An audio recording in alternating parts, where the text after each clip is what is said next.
7 en punto, bienvenidos a Milenio, 19 horas. El dirigente nacional del PRI, Alejandro Moreno, se reúne con los aspirantes presidenciales de su partido, plantear una alianza también por las gubernaturas en 9 entidades. El volcán Popocatépetl continúa registrando actividad. El semáforo volcánico se mantiene en amarillo fase 3. Grupo México continúa en el proceso de compra de Banamex, pese a la situación que vive su división ferroviaria.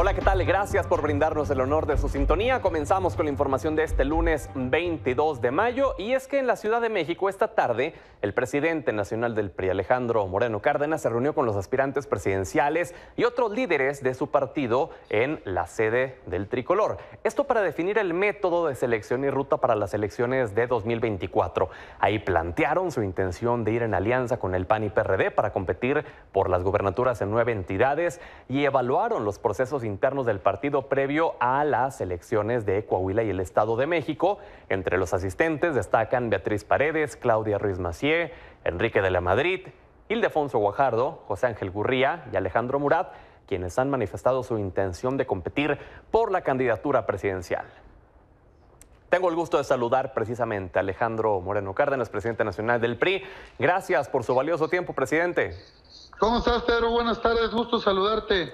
Gracias. ¿A qué acuerdos llegaron? Cuéntenos de esta reunión.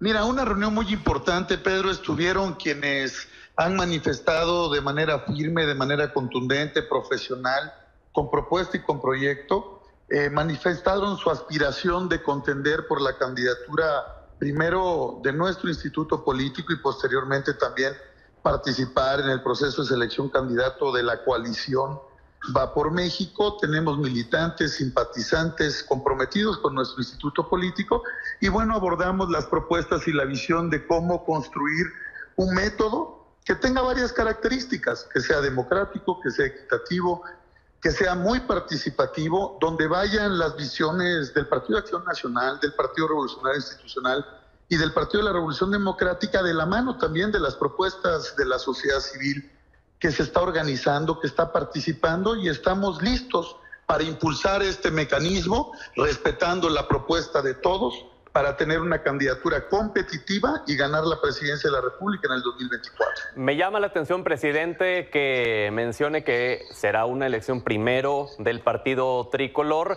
¿Eso quiere decir que el acuerdo entre la alianza es que cada uno saque a un candidato y entonces proceder a elegir entre 3? Se plantearon varias propuestas, Pedro. Para ser muy claro y muy preciso, lo que se está analizando y construyendo es que los partidos políticos tenemos procedimientos y procesos internos y construir una coalición. Entonces se está analizando y se tiene que hacer de manera conjunta con el Partido de Acción Nacional, con el Partido de la Revolución Democrática. Se tiene que construir esa propuesta de método que celebramos, donde haya apertura, donde haya participación, donde haya inclusión, un proceso equitativo donde como te comentaba, donde se tengan requisitos mínimos de participación política, y eso va a permitir construir primero los procesos internos que se tienen que llevar a cabo y el proceso de selección del candidato o candidata de la coalición. A usted, Alejandro Moreno Cárdenas, ¿cuál le parece que tendría que ser el método de selección de la alianza, tomando en cuenta que el PAN va a siglar en la presidencial en el 24? Mira, yo creo que estamos en tiempo y en momento, tenemos diálogo permanente, los partidos políticos, el PAN, el PRI y el PRD con nuestra coalición. Estamos concentrados hoy, como bien sabes, en Coahuila, el Estado de México, para ganar las elecciones del 2023, y también estamos abiertos, hemos escuchado propuestas importantes de una sociedad civil que cada día participa, que tiene una visión permanente de que hoy tenemos que ir juntos para ganar, y bueno, estamos en tiempo de construir esa propuesta y la vamos a construir todos, respetando lo que ha construido y las propuestas que tenga Acción Nacional en ese método de selección de candidatos, lo que proponga el Partido de la Revolución Democrática, lo que proponga el PRI, para eso fueron las reuniones de hoy, y lo que proponga también la sociedad civil, que será tomado en cuenta y de manera muy importante. Entre los presentes el día de hoy hay perfiles que públicamente se han manifestado en contra de su actuar como presidente nacional del PRI. ¿No hubo desencuentros en esta reunión? Para nada, ¿no? Tú sabes que nosotros somos un partido abierto, un partido democrático que escucha todas las voces. Hoy celebro, fue una reunión extraordinaria. Estuvieron mujeres y hombres comprometidos con nuestro instituto político y con México, como te dije, militantes, simpatizantes, quienes ven bien las propuestas que hemos impulsado en el PRI. Estuvo la senadora Beatriz Paredes, estuvo la senadora Claudia Ruiz Massieu, Alfonso Guajardo, José Ángel Gurría, Enrique de la Madrid y Alejandro Murat. Entonces son perfiles comprometidos, y lo que estamos haciendo en este acercamiento de los partidos políticos, hoy tuvimos reunión con ellos, quienes tienen simpatía y afinidad también y militancia con el Partido Revolucionario Institucional, y lo haremos también con quienes han manifestado su aspiración en el Partido de Acción Nacional, en el Partido de la Revolución Democrática y en la sociedad civil. Habremos de escuchar, habremos de encontrarnos con ellos para construir una candidatura competitiva y que gane las elecciones en el 2024. ¿Y a usted no le interesa ser el candidato presidencial de la alianza? Mira, hoy lo más importante es construir y fortalecer no solo el proyecto y la alternativa que vamos a presentar hacia la sociedad. Tenemos que ser competitivos. Hoy mi responsabilidad es estar al frente del Partido Revolucionario Institucional, ser un pilar en la coalición Va por México, como lo hemos hecho. Vamos a trabajar y ganar Coahuila, vamos a trabajar para ganar el Estado de México. Y bueno, el 4 de junio es un momento importante donde se juega el presente y el futuro de México, y habremos de consolidar todos quienes tenemos una responsabilidad, una candidatura ganadora. Así que con mucho ánimo, con mucho carácter, echados para adelante, y siendo la responsabilidad hoy nuestra de ser un pilar de la coalición y de fortalecer el proceso de selección de candidata o candidato a la presidencia de la República de la coalición Va por México. Presidente, se ha hablado recientemente que el PRI dejó sola a Alejandra del Moral en la elección del Estado de México. Más allá de la foto del viernes, ¿usted como presidente nacional puede asegurar que esto no es cierto? Mira, nada más alejado de la realidad. Eso es lo que propagan nuestros detractores, lo que hace el oficialismo, lo que hace Morena. Están desesperados porque saben que son una tragedia y una desgracia para México, y los ciudadanos ya se dieron cuenta.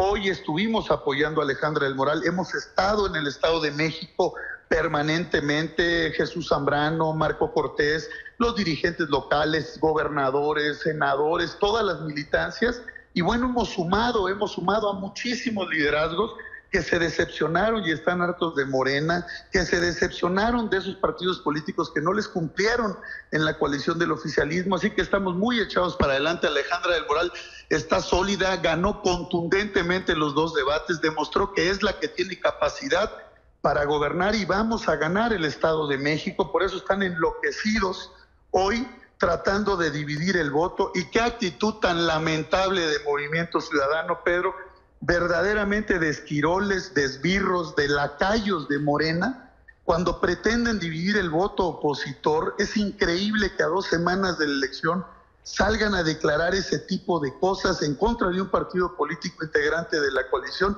Y bueno, es lo importante que los ciudadanos están viendo que Movimiento Ciudadano es el gran esquirol de Morena, es el que le está haciendo el trabajo sucio, porque lo que debería hacer Movimiento Ciudadano es sumarse a la coalición en el Estado de México y en el Estado de Coahuila para que saquemos a Morena y le ganemos a Morena. Pero bueno, se han evidenciado, se han exhibido en ese compromiso que han hecho con Morena, pero bueno, es el momento de la sociedad, así que ni un voto jamás a Movimiento Ciudadano por lacayos y por esquiroles. Otra de las situaciones de las que más se ha hablado durante esta elección del Estado de México es la ausencia de apoyo del gobernador del Mazo.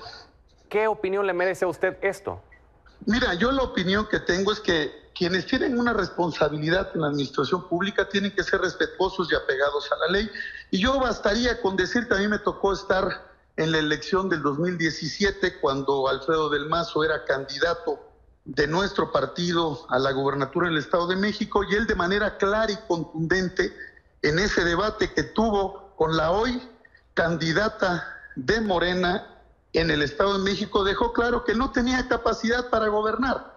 Y ahí está el compromiso que ha hecho, que asume, y sin lugar a dudas tiene la responsabilidad de garantizar paz, armonía y esa tranquilidad para la jornada electoral, pero hoy estamos más unidos que nunca, estamos fuertes, estamos trabajando, PAN, PRI, PRD, Nueva Alianza, la sociedad civil en el Estado de México fuerte y potente, y en Coahuila, te lo quiero decir con Manolo Jiménez, vamos a arrasar a Morena, los vamos a arrasar en la elección y les vamos a ganar la gubernatura en Coahuila y también les vamos a ganar el Estado de México con Alejandra del Moral.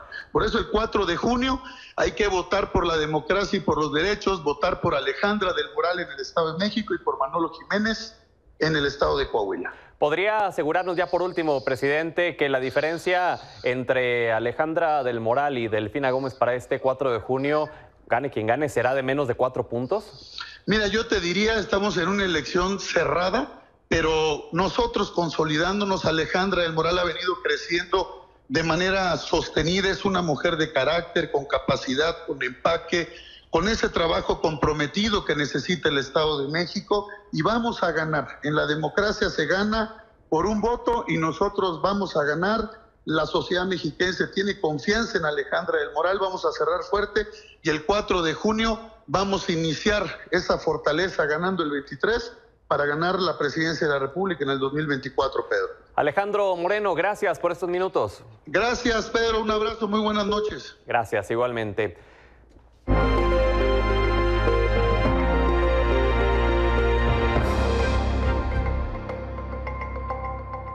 Y justo un par de semanas de las elecciones de Coahuila y el Estado de México, los candidatos a la gubernatura de los estados continúan realizando actos de campaña para terminar de convencer a los votantes. A 14 días de que se lleve a cabo las elecciones en Coahuila y en el Estado de México, los candidatos a la gubernatura del estado continúan realizando actos de campaña con la esperanza de convencer a más ciudadanos de darle su voto. En el Estado de México, durante el fin de semana, la candidata de Juntos Haremos Historia, Delfina Gómez, prometió nuevamente que en caso de ser electa, apoyará al magisterio del estado para resolver sus problemas. Por su parte, Alejandra del Moral, de la coalición Va por el Estado de México, expresó estar lista para ganar la gubernatura del estado y darle una lección que nunca olvidará a Morena. Este día tuvo un encuentro con estudiantes de la Universidad Panamericana en Huixquilucan, donde afirmó que lo peor del PRI se fue a Morena. Mientras tanto, en Coahuila, el candidato del Partido del Trabajo, Ricardo Mejía, estuvo el fin de semana en San Pedro de las Colonias, donde se comprometió a repartir el agua del estado de manera equitativa y denunció agresiones a petistas en el estado por parte de policías. Hoy siguió su campaña en Hércules, Sierra Mojada y Laguna del Rey. Por su parte, durante el mitin en el municipio de Torreón, el candidato de Morena, Armando Guadiana, tuvo como invitada a la jefa de gobierno, Claudia Sheinbaum. Además de asegurarle a los simpatizantes que la Cuarta Transformación llegaría al estado, Guadiana aprovechó el momento para mostrarse a favor de Sheinbaum como la próxima candidata presidencial en 2024. Mientras tanto, el candidato de la coalición PRI, PAN, PRD, Manolo Jiménez, hizo un llamado a los coahuilenses para razonar su voto y llevar al estado al siguiente nivel, esto para garantizar su seguridad. Por último, Lenín Pérez, candidato de la coalición UDC Partido Verde, estuvo en el municipio de Acuña, acompañado del candidato a diputado local, Beto de Luna, esto para tomar nota de las propuestas de los vecinos. A unos días de que concluya el periodo de campañas, los candidatos deberán determinar de convencer a los votantes de ser la mejor opción para el estado, si es que quieren ganar las elecciones estatales. Para Milenio Noticias, Alain Sarrabal.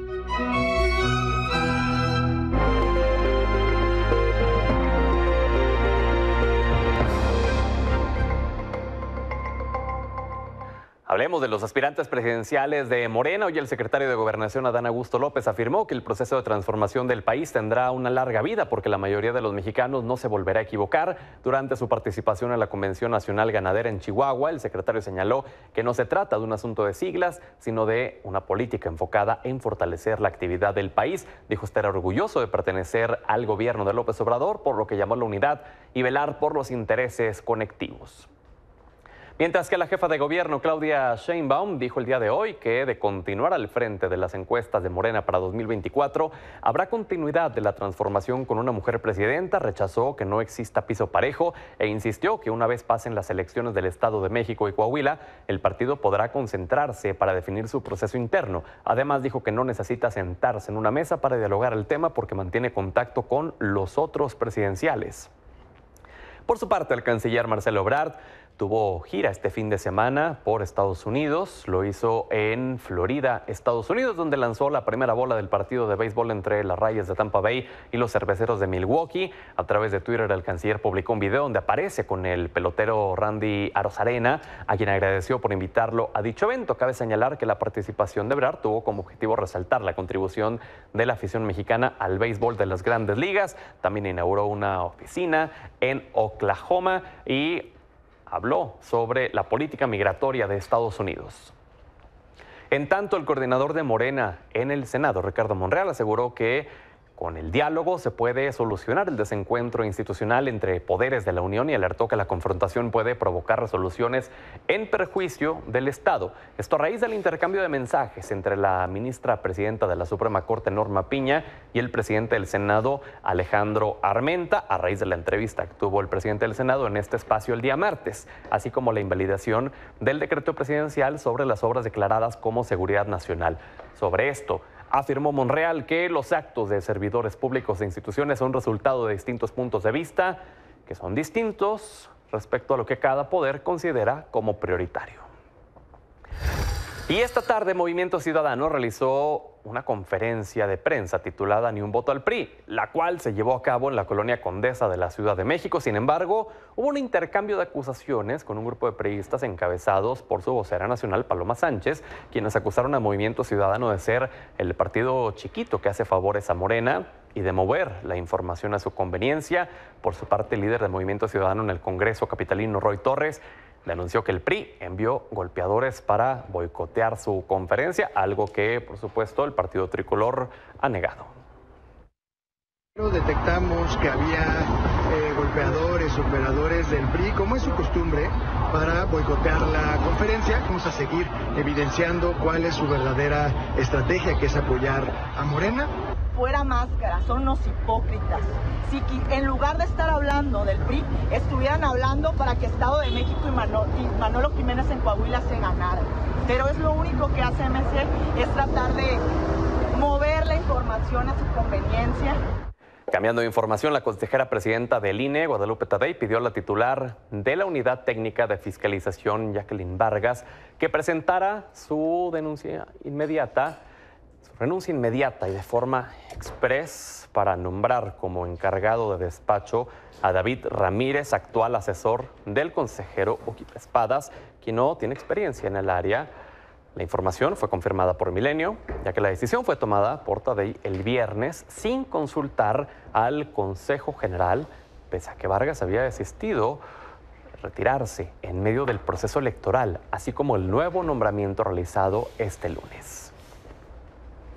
Hoy la Suprema Corte de Justicia de la Nación declaró la invalidez general del acuerdo presidencial que declaraba como de seguridad nacional y de interés público las obras emblemáticas del gobierno federal. Con 6 votos a favor, el Pleno avaló la propuesta del ministro Juan Luis González de eliminar totalmente el acuerdo, por lo que los ciudadanos podrán solicitar la información que requiere sobre dichas obras y no podrán negárselas bajo el argumento de que se trata de información de seguridad nacional.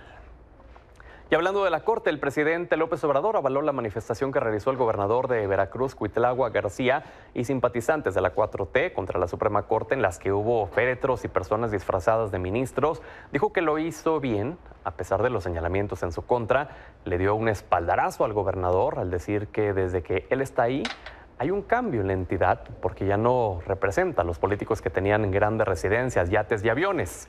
Y hablando de manifestaciones, organizaciones civiles llamaron a marchar para defender a la Suprema Corte de Justicia ante lo que llamaron las descalificaciones del presidente López Obrador y por los riesgos que hay al Estado de Derecho.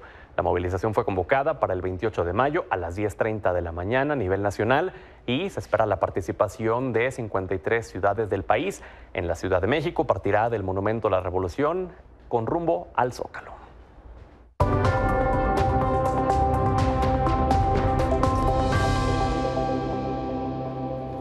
Es lunes de Punto Medio. Tengo el gusto de saludar a Gabriela Jiménez, presidenta de Que Siga la Democracia, Jacqueline Hinojosa, presidenta del Organismo Nacional de Mujeres de la Confederación Nacional de Organizaciones Populares del PRI, Juan Ignacio Zavala, secretario general de Movimiento Ciudadano, y nos acompaña también Hamlet García, diputado federal de Morena. Gracias a todos por venir. Buenas noches a todas y a todos. Antes de que nos adentremos al tema principal, que es el Poder Judicial, los ministros y demás, aprovechando que están ustedes dos aquí, Movimiento Ciudadano, PRI, viendo lo que pasó el día de hoy, escuchando lo que refirió Alejandro Moreno hace algunos momentos, de que dijo, cito textualmente, que MC son los esquiroles de Morena.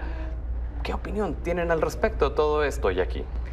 Pues es que lo hemos visto, creo que ahorita hay cosas más importantes en el país que estarle haciendo el trabajo sucio a Morena. Ahorita debemos unir al país, no seguir dividiéndolo y caer en esos juegos que de verdad parecen de secundaria. Pintar una barda y decir no votes por fulanito es de verdad, parece de secundaria. Juan. Yo creo que decir la verdad no es desunir, y yo creo que la gente tiene derecho a saber qué representa cada una de las alternativas a Morena, y nosotros hemos sido muy claros. Hoy se quejan de que nosotros estamos llamando a no votar por el PRI, pero estuvieron el viernes en el Estado de México los 3 dirigentes del PRI, PAN, PRD criticando a Movimiento Ciudadano. La semana anterior a eso, Marco Cortés estuvo criticando a Movimiento Ciudadano por no ir en la alianza opositora, y hoy le estamos respondiendo de manera muy contundente por qué no estamos yendo con la alianza, porque con el PRI de Alito Moreno no vamos a ir ni a la esquina. En vez de pintar bardas, Juan, deberían de atender los estados que ya gobiernan. Estamos haciendo Jalisco las dos cosas. Y Nuevo León son un fracaso en sus gobiernos. Pregúntale a la gente de los gobiernos del PRI dónde preferiría vivir. Inundados de delincuencia. En Yucatán, gobernado por el PAN y antes por el PRI. Son los dos estados con mayor inversión extranjera directa. Pero la delincuencia está inundada. Sí, hoy el Congreso Local de Nuevo León reclamó al gobernador Samuel que deje de estar de viaje y atienda a los municipios. Pero él sí está trayendo inversiones como la de Tesla. A los compañeros. Me gustaría saber su opinión sobre esta situación, este enfrentamiento entre Movimiento Ciudadano y PRI. ¿No termina beneficiando a Morena, Hamlet? Bueno, pues el McFrian ya se está destrozando. Tiene razón la diputada Jacqueline en que el desgobierno de Jalisco de Enrique Alfaro y el de Samuel García en Nuevo León son terribles. Por eso las encuestas señalan que Morena va arriba en el estado de Jalisco y en la alcaldía de Guadalajara para las elecciones del próximo año de 2024. No falta mucho, no sé qué encuesta, faltan 14 meses. Son varias, ¿eh? Luego te las mando. ¿Te gustaría responderle algo? No, es que la encuesta del Mural, que es una de las más serias y respetadas, pone un Movimiento muy por encima. Y por eso hace año y medio les acabamos de ganar la capital, toda la zona metropolitana y el Congreso del Estado. Perdieron Tlaquepaque, perdieron Zapotlanejo. De hecho, gobernamos. No. Perdieron Tonalá, perdieron Zapotlanejo, perdieron Tonalá, perdieron Zapotlanejo, perdieron Puerto Vallarta, perdieron Ocotlán. Pues dijiste toda la zona metropolitana, eso no es cierto. ¿Y el Congreso? Bueno, porque hay una sobrerepresentación ahí. Bueno, ya sí, Gaby, ¿termina siendo un beneficio para Morena esta lucha? ¿O? La verdad es que a mí me da mucha gracia ver cómo se destruyen solos. La verdad es que la gente se da cuenta de los malos gobiernos de la oposición, del PRI, PAN, PRD, todos ellos que están a punto de extinguirse ahorita en el Estado de México y en Coahuila. Y algo que yo sí veo, lo que dice MC, y lo reconozco un poco, que no quieran unirse con el PRIAN. Eso se debe de reconocer porque nadie quiere sumarse con ellos y más sabiendo lo que representan. Entonces, pues que sigan su propio camino, pues tiene su mérito. Pero bueno, que es lo único que sabemos aquí es que los únicos que realmente son un cambio y los únicos que realmente tienen un buen gobierno son Morena. Ahora sí, pasemos al tema del Poder Judicial. Jackie, desde el PRI, ¿cómo se ve el panorama dada esta confrontación que se ha visto por parte del presidente López Obrador, de diputados, etcétera, contra el Poder Judicial, contra ministros, consulta pública, democratización del Poder Judicial, etcétera?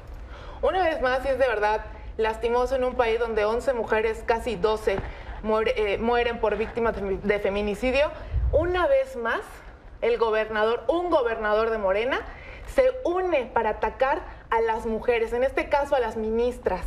Es de verdad apología del delito y de feminicidio lo que hizo Cuitláhuac y su gobierno, porque aparte llevó acarreados de su gobierno con dinero público de seguro, a violentar y amenazar de una manera salvaje a las ministras solo porque ellas están haciendo su trabajo, que es cumplir la Constitución.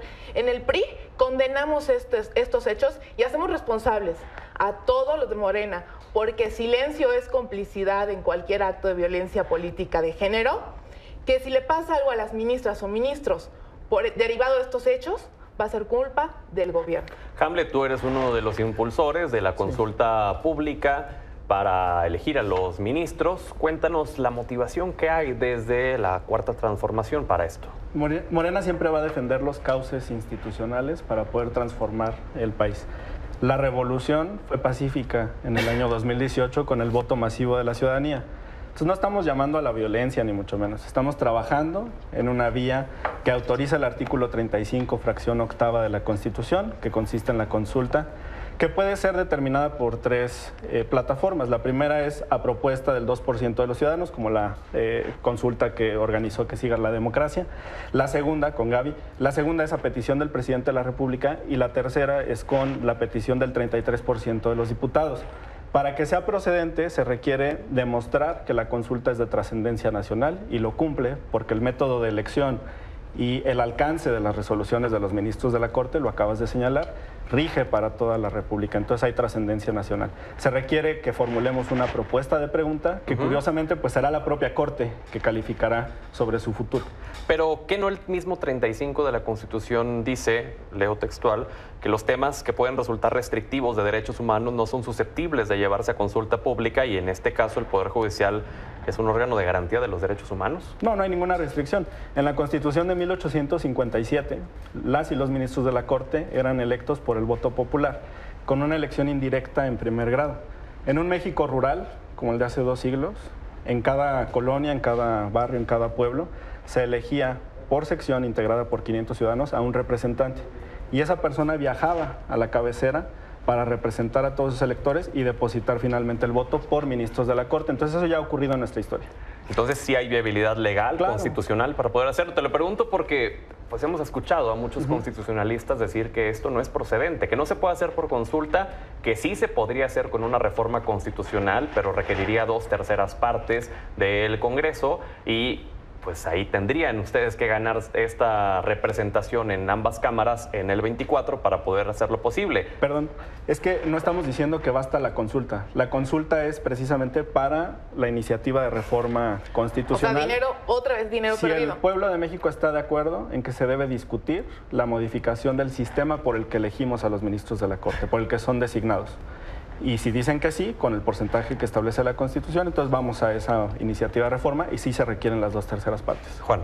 Pues mira, Pedro, en tu programa hemos platicado a lo largo de estos meses de que al gobierno de López Obrador le molesta todo lo que huele a autonomía, todo lo que huele a independencia, todo aquel órgano cuya legitimidad no depende de él. Y esta idea pues es una locura.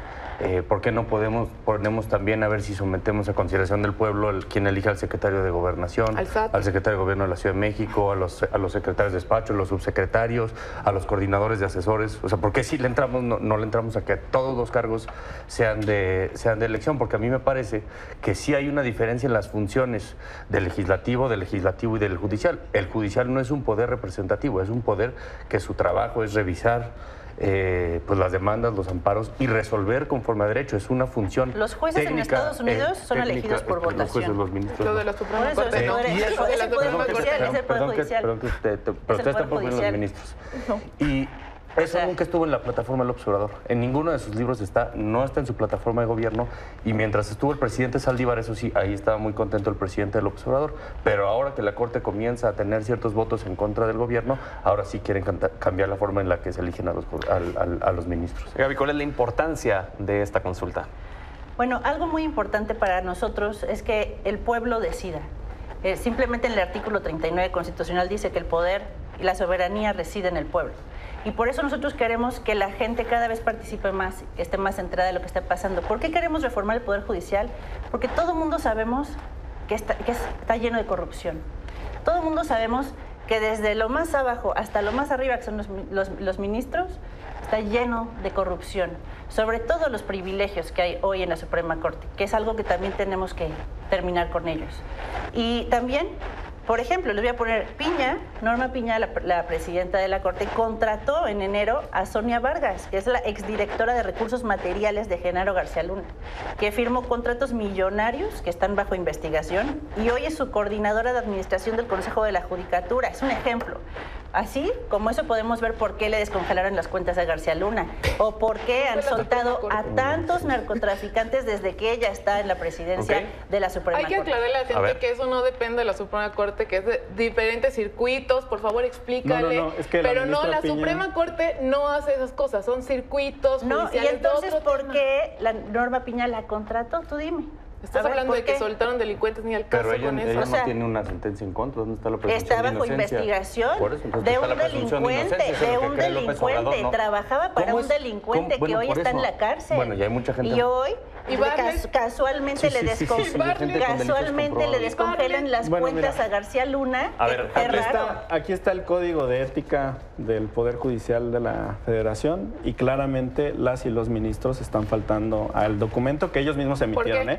Esto no fue generado por el Poder Ejecutivo o por el Poder ¿En qué aspectos en específico son los que está faltando? Artículo 3.4, hablando de los jueces. Procurarán actuar con serenidad de ánimo y equilibrio interno, a fin de que sus decisiones estén desprovistas de aprensiones y prejuicios. Y todos vimos los mensajes que le envió al presidente del Senado de la República, el senador Armenta. En el capítulo Dime en qué manera lo ofendió. No. Dime en qué manera Estoy hablando lo de aprehensiones. ¿Sabes qué es ofensa? Los emojis no son aprehensiones? ¿Sabes qué es ofensa? Llevar un ataúd con tu cara a la puerta de la Suprema Corte de Justicia. Eso sí es una ofensa. Artículo 4.1. El juez se abstiene de cualquier acto que pueda mermar la respetabilidad propia de su cargo, tanto en el ámbito público como en el privado. Como y este derroche al que hace alusión como Gaby, la plagiaria, esos salarios de 300,000 pesos, como la que plantó sus tesis 2 veces. Esas dos suburbans que además cuando terminan el cargo se pueden llevar, esos bonos multimillonarios, por supuesto que violan. Si te parece, entre cada punto escuchemos para poder hacer algo equilibrado. Bien esto de la falta de ética, pero me hubiera gustado escuchar de alguno de ustedes dos una crítica mínima, elemental, al nombramiento de Yasmín Esquivel. Con 2 plagios, no 1, 2. ¿Te la devuelvo? ¿Ya hay sentencia? No hay sentencia porque fue una sentencia. Si hay una resolución de la UNAM. Y la presunción de inocencia. Están en el proceso. Y aparte quedó clara en la sesión que no sabe ni siquiera qué se estaba determinando. Vamos finalizando cada uno con su conclusión respecto a esto referente a los ministros, lo que está proponiendo Morena y la división de poderes y demás. Jackie, comenzamos contigo. Mira, que quede claro, la Suprema Corte tiene que ser autónoma, independiente, y el único jefe de la Suprema Corte, lo he dicho, es la Constitución y lo están cumpliendo. Los tribunales son la voz de la razón en los momentos de caos y hoy la Suprema Corte ha demostrado valentía. Ministra Piña no está sola. Hamlet. Necesitamos una reforma al Poder Judicial y esa va a ser la gran discusión en la próxima legislatura, cuando con el plan C Morena tenga una mayoría calificada de 2/3 partes con nuestros aliados. Mientras tanto, que se discuta públicamente este tema, tanto en el Palacio Legislativo de San Lázaro como en el Senado y en la sociedad. Juan, es una vergüenza este planteamiento porque lo único que está detrás es el deseo de venganza del López Obrador, porque las ministras y ministros se han opuesto a sus planteamientos. Me parece que a la Corte le debemos mucho en los avances de derechos, en la legalización de la marihuana, aborto, matrimonio entre personas del mismo sexo, en la defensa de los derechos de las comunidades y de los pueblos indígenas, y ahí va a estar Movimiento Ciudadano defendiendo su autonomía y su independencia. Gaby. Todos queremos que haya división de poderes y todos queremos que haya un poder judicial autónomo, fuerte, por supuesto, pero que sea transparente, que sea austero, que la gente pueda confiar en él, que la gente pueda sentirse segura y que no sean hoy uno de los más criticados, de los más corruptos, de los más corrompidos de todo el país. Y yo sí quisiera que toda la ciudadanía esté informada de estas discusiones, que haya consultas, que haya encuestas. ¿Qué pensamos del Poder Judicial? ¿Confiamos en el Poder Judicial? ¿Confiamos en los hoy ministros? Y ¿por qué no? Que también puedan ser votados y que se acaben todos los privilegios que hoy hay en la Suprema Corte. Gracias a todos por estar aquí. Nos vemos el siguiente lunes. Nos vemos. Gracias. Saludos a Villa Victoria. Ya volvemos. No le cambien.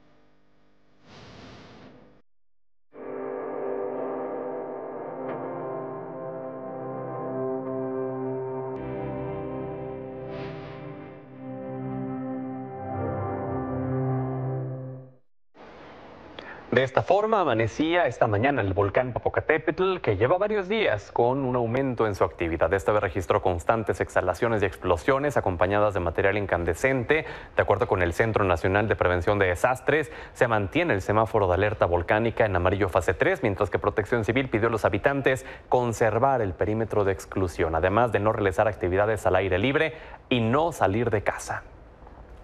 Precisamente vamos con mi compañero Carlos Vega para saber la situación cerca del volcán. Adelante, Carlos, ¿dónde estás y cuál es la situación al momento? Buenas noches. ¿Qué tal, Pedro? Te saludo con mucho gusto. Nos encontramos en el municipio de Atlixco, en el estado de Puebla, donde, pues bueno, todo este día le estamos dando seguimiento, pues a toda esta la caída de ceniza, principalmente del volcán Popocatépetl, como podrás ver con las imágenes de mi compañero Hugo Armando López. En estos momentos, en parte por el clima, los fuertes vientos y una ligera sensación de lluvia que se siente, pues está trayendo parte entre la tierra y la ceniza que se encuentra en otros sectores de este municipio. Está llegando hasta este punto donde nos encontramos, y la verdad, comentarte, desde las personas que circulan que caminan por esta zona, los vehículos totalmente se ven cubiertos por toda esta ceniza, la tierra que llega hasta esta zona.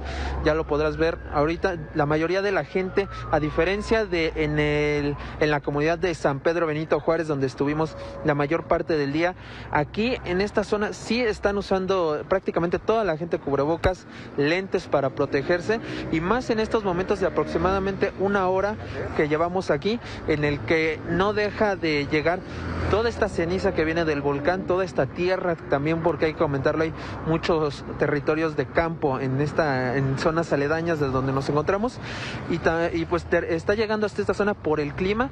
Y pues también comentarte que, bueno, en estos momentos también empieza a llover, y que también empieza a agravar un poco la situación de toda la ceniza que llega del volcán hasta este punto, porque muchas personas, a la mayoría de las personas que pasan por aquí, pues se ven cubiertos totalmente de ceniza. Nosotros, por supuesto, no somos la excepción, y pues por supuesto estas fuertes corrientes de aire que se registran en estos momentos, pues están trayendo hasta esta zona toda la ceniza que cae del volcán Popocatépetl. Muy bien, Carlos, por favor, cualquier actualización, volvemos contigo de inmediato. Gracias por tu reporte. Seguimos pendientes, Pedro. Buenas noches. Buenas noches. La intensidad volcánica ha causado afectaciones en el Aeropuerto Internacional de la Ciudad de México. Reportó hasta el momento 75 vuelos que han resultado afectados.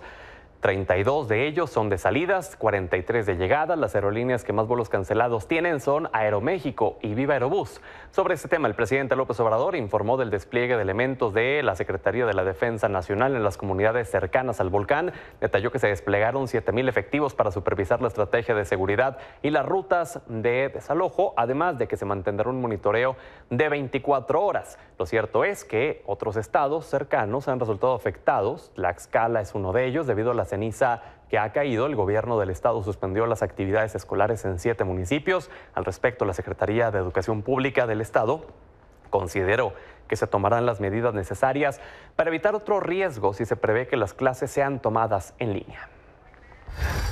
Cambiamos de información. El gobierno de Quintana Roo informó que ya prepara una acción legal contra la concesionaria de agua potable Aguacán como parte del seguimiento a la consulta pública para la revocación de dicha concesión, la cual fue ampliada hasta 2053 durante el gobierno del exgobernador Roberto Borge.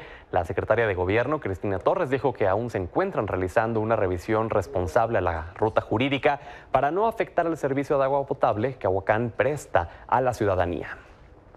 En la Ciudad de México, un juez federal otorgó una suspensión definitiva al exdelegado en Benito Juárez, Cristian Bonrerich, el cual ordena a la Fiscalía de la Ciudad de México no difundir información sobre el proceso penal que sigue en su contra. La suspensión ordena que no se divulguen comunicados y mensajes o cualquier información que forme parte de la carpeta de investigación.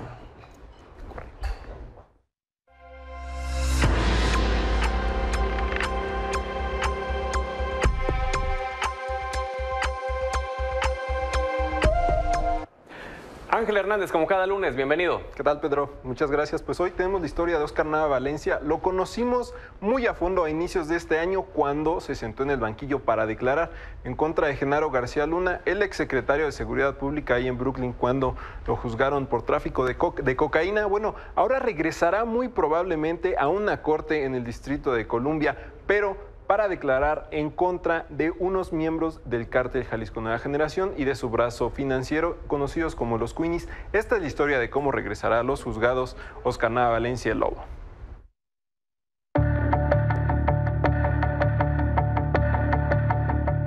El aullido del Lobo Valencia estuvo a punto de escucharse nuevamente en un caso criminal en Estados Unidos.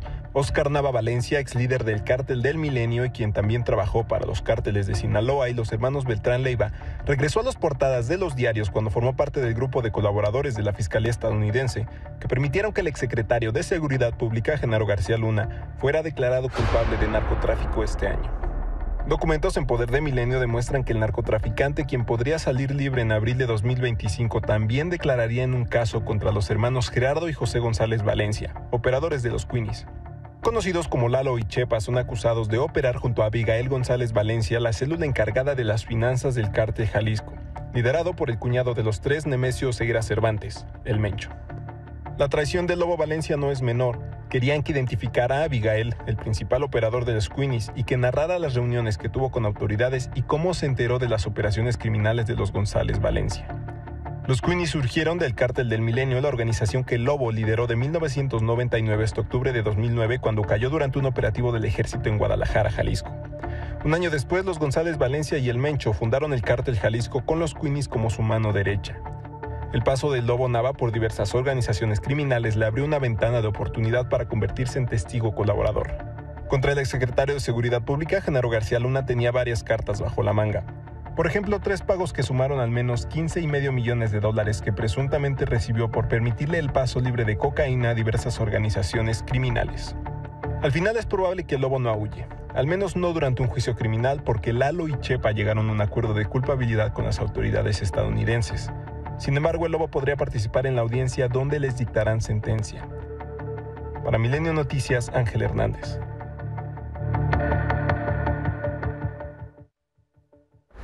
Ángel, que el Lobo pertenecía a uno de los cárteles más crueles, ¿no? El Cártel del Milenio. Así es, Pedro. Y lo más importante es que estamos hablando de cómo la Fiscalía estadounidense lo está utilizando para varios casos, porque estaba en el Cártel del Milenio, después esto se evoluciona en el Cártel Jalisco, pero él operó también con el Cártel de Sinaloa, operó con el Cártel de los Beltrán Leiva, sabe muchísima información que le ha funcionado para varios casos. García Luna es un ejemplo, pero también estamos viendo cómo a menos de 2 años de que pueda salir libre, está colaborando de manera activa. Es un poco su obligación, pero también está buscando probablemente beneficios. No sabemos qué pasará eventualmente. Podría ser deportado a México, pero también podrían darle una protección especial que podría haberse ganado por colaborar en casos tan importantes como este. Nada es gratis en esta vida. Así es.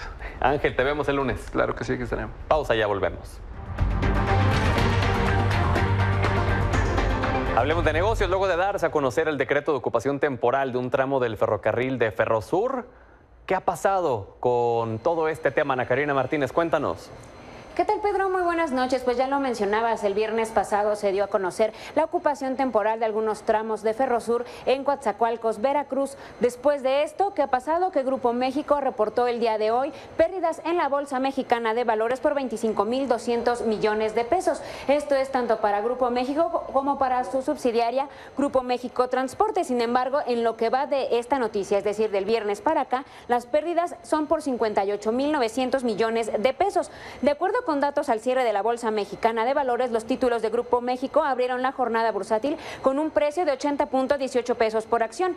En la mañana tuvieron un ligero repunte a 80.48 y de ahí comenzó el declive. Alrededor de las 9 de la mañana cotizaba en 79.56 pesos por acción y cerró el día en 77.85 pesos, lo que representa una caída de 3% en su valor de mercado. Ante esta incertidumbre, el presidente Andrés Manuel López Obrador aseguró que su gobierno no está expropiando ninguna propiedad a la empresa Ferrosur y además destacó que no existe ninguna clase de pleito con el dueño de Grupo México, con el empresario Germán Larrea. De hecho, en la conferencia matutina desde Palacio Nacional, el mandatario aseguró que ya estaban avanzando las negociaciones con Grupo México para que la Secretaría de Marina tomara el control de esta vía y al mismo tiempo se le permitiera el paso a los trenes de Ferrosur. Sin embargo, estas conversaciones se interrumpieron debido a que pedían una indemnización de 9.500 millones de pesos. ¿Sí? Por ello, el presidente aseguró que se puede llegar a un ajuste económico que beneficie a ambas partes, tanto al gobierno como a las empresas. Sí,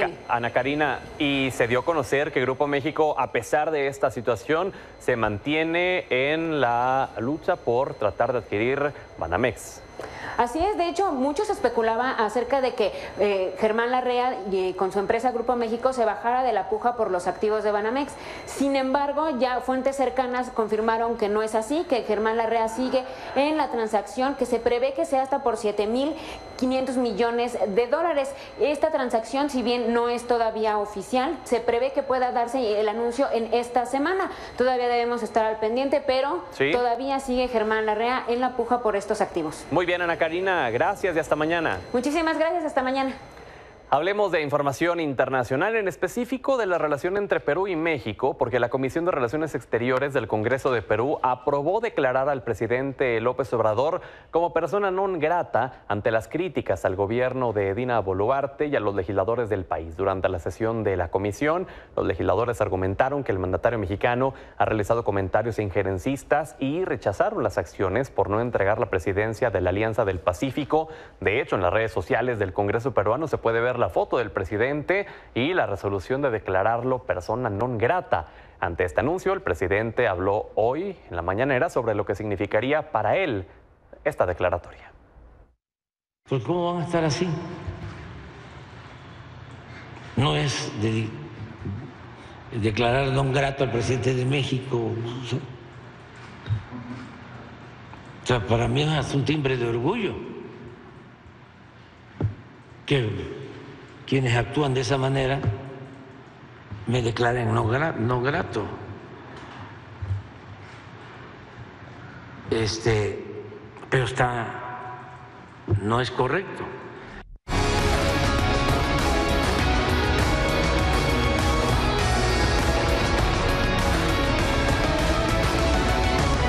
Buenas noches, Minelia Taide. Caray, ¿qué te puedo decir? Mira, con la frente baja, Rayados decepcionando, no le atiné ni al del América. Te noto triste, Pedro, muy buena noche. La verdad es que Rayados no se vio en toda esta serie frente a los Tigres. Te lo dije, Pedro, me decías, se están aguantando, se están guardando lo mejor para la vuelta. No se guardaron lo mejor, Vucetich se guardó todo. No sabemos para cuándo, porque realmente se vio un equipo defensivo, un equipo sin orden hacia adelante, sin instrucciones precisas de ir al ataque. Un Vucetich que realmente sabemos que sí juega así, Pedro, pero no lo reconocemos porque en la fase regular sí tenía obviamente ese poder ofensivo para matar al rival. En esta serie, y yo te lo decía, en toda la liguilla, la verdad es que no vimos a ese Monterrey que sí asombró durante la fase regular y que fue líder de la competencia.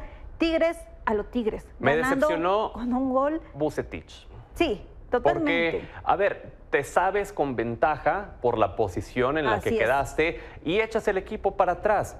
Y entonces, cuando te ves en la premura de anotar un solo gol, ya no tienes ni siquiera a tus figuras ofensivas para poder lograrlo. Efectivamente, le falló a Vucetich, sabiendo que es un técnico que tiene toda la experiencia del mundo, sabiendo que es un técnico ganador, pero también tomando en cuenta, Pedro, que esa también ha sido su fórmula, el tema defensivo, ¿no? Al final sí perdió ahí la partida, ¿no? Víctor Manuel Vucetich se la ganó Siboldi, que sabíamos que iba... Obviamente por eso, Pedro. Iba por todo. Exacto. Y jugaron a matar o morir porque no tenían de otra. Fue la diferencia, porque tampoco Tigres ha sido el equipo importante de otros torneos justamente en este clausura 2023. Le ha faltado mucho, pero ha estado en los momentos importantes. Y una cosa, lo decíamos a la semana pasada, ¿no? Sebastián Córdoba. Sí, claro. Se levantó y ha sido la figura de estos Tigres. ¿Qué liguilla ha tenido? Oye, y lo de las Chivas, mencionábamos que no tenían gol y ve... Partidazos, los dos, justamente encuentros de las semifinales del Clásico Nacional.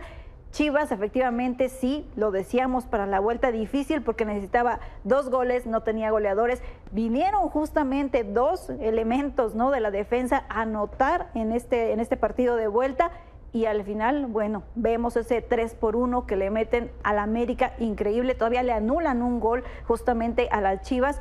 Y la verdad es que lo pierde con la expulsión de Fidalgo, Pedro, justamente el América, los cambios también que hizo en este caso Fernando Ortiz, ¿no?, que fueron totalmente defensivos, ya no tenía herramientas al final cuando Chivas comienza a atacar, y un justo ganador, Paunovic, también destacarlo, Pedro. ¿Y sí era para que renunciara Fernando Ortiz? Pues por lo que vimos yo creo que debió haberse quedado. Es el técnico que más cerca los ha tenido del campeonato. Porque además es una situación similar a la de Vucetich, y ¿no? ¿sabes qué? Exactamente, tiene que ser un proceso largo. Yo me acuerdo mucho del Tuca Ferretti también. O sea, tienen que haber procesos largos ya en los equipos. Fernando Ortiz fue el que renunció. Hoy le aceptan su renuncia pese a que América quería que se quedara, pero bueno, vamos a ver qué es lo que sucede si encuentran otro entrenador que pueda llevarlos a lo que Fernando Ortiz. Oye, y bueno, la pregunta aquí cambia. ¿Tendría que Vucetich haber seguido los pasos de Ortiz? Híjole, complicado porque sabemos que Vucetich adora con todo a Rayados de Monterrey. Es un proyecto que quizá tenga una comunicación diferente, ¿no?, con su directiva, y se esperó a que sea la directiva la que decida su futuro, ¿no? Ortiz sí dijo, yo me voy. Pues bueno, Minelli, gracias. Buenas noches.